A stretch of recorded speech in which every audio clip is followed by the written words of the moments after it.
masyarakat di mana-mana di sana, nggak ada actionnya. Terus kementerian ini apa artinya dibentuk? Kalau nggak ada bunyinya sama sekali, nggak ada kolaborasi sama sekali. Eksekutif harus berkolaborasi. Gerindra, Pak Yan Parmenas, Mandenas.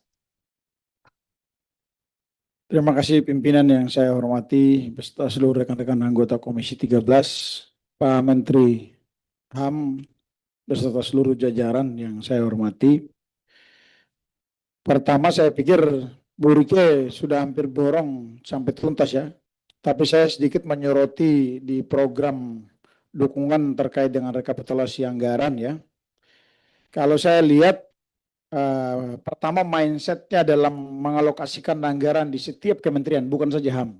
Setiap kementerian ini yang harus perlu mempunyai tujuan yang berbasis kinerja. Itu. Apa yang mau kita capai di tahun berjalan atau tahun depan? Inilah yang harus mengukur kerangka dari penyusunan APBN 2027.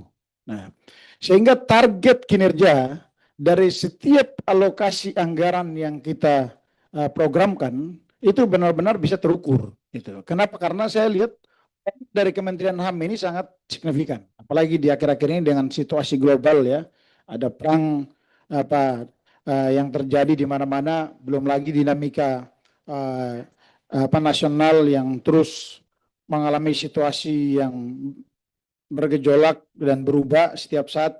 Nah, saya pikir ini menjadi satu tantangan dan tanggung jawab dari Kementerian HAM untuk bagaimana bisa mengukur target kinerja dalam dalam pengalokasian anggaran 2027. Nah, kalau saya amati dari rekapitulasi program dukungan manajemen tahun 2026-2027 ya, fungsi 22,655 miliar, nah kurang lebih. Kemudian operasional 114. Nah, ketika dalam 1 tahun alokasi anggaran ini ya tidak memberikan input atau output yang baik dari setiap pengalokasian anggaran tahun berjalan, maka tahun berikut harus dievaluasi. Kenapa?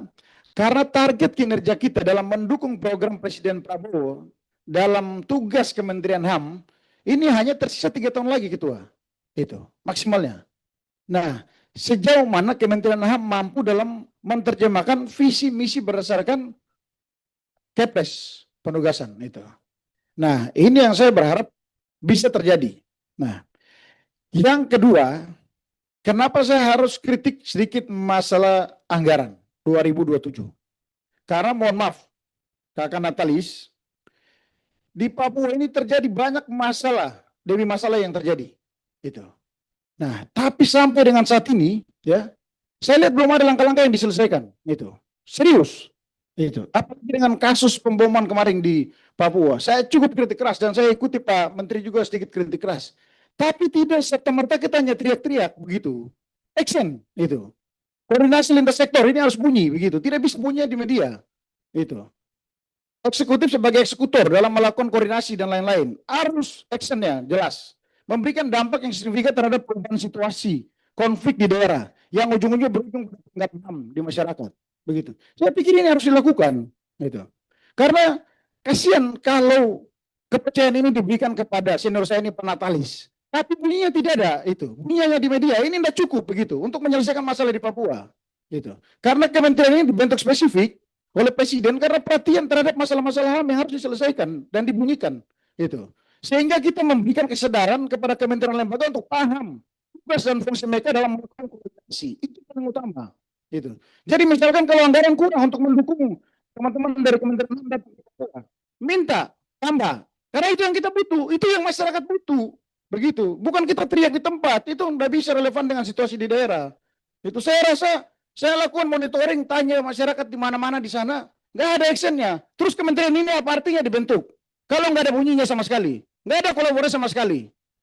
Eksekutif harus berkolaborasi, institusi TNI, Polri, Kejaksaan dan lain-lain semua diajak. Selesaikan masalah Papua secara tuntas. Itu. Jangan kita biarkan terus situasi konflik sangat terjadi tanpa kesadaran.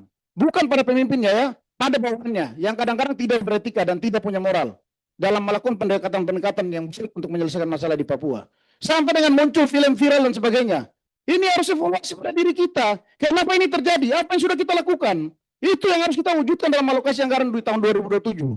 Jangan ulangi lagi saya bilang. Jangan ulangi seperti ini. Ini di Papua. Itu dan saya minta Kementerian HAM benar-benar mewujudkan visi misi dan tujuan mulia Pak Prabowo dalam menyelesaikan berbagai masalah HAM yang ada di tanah air. Itu. Ini yang saya minta harus dimunculkan dalam alokasi anggaran 2027. Karena kami capek monitoring putar sini sana, nanti kembali lagi habis anggarannya seperti ini, asal Bapak senang. Siapa yang nyusun anggaran ini saya tanya? Kasih tahu. Itu. Kerangka dasar penyusunan anggaran ini siapa? Nah, tugasnya apa? Kan supaya kita mengerti. Itu.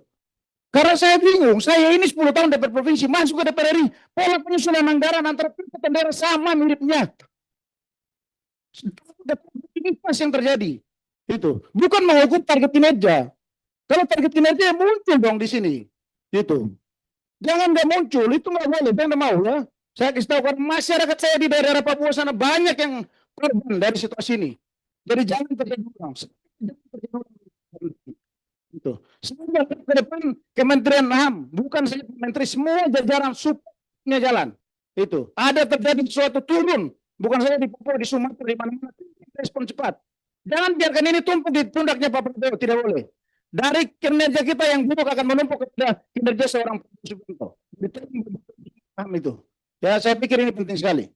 Ini yang saya berharap mungkin mudah-mudahan di tahun depan sudah bisa terjadi dalam kerangka penyusunan alokasi APBN untuk program prioritas tahun 2027. Terima kasih pimpinan. Baik. Terima kasih Pak Yan. Lanjut dong, setelah Papua, Papua lagi. Nasdem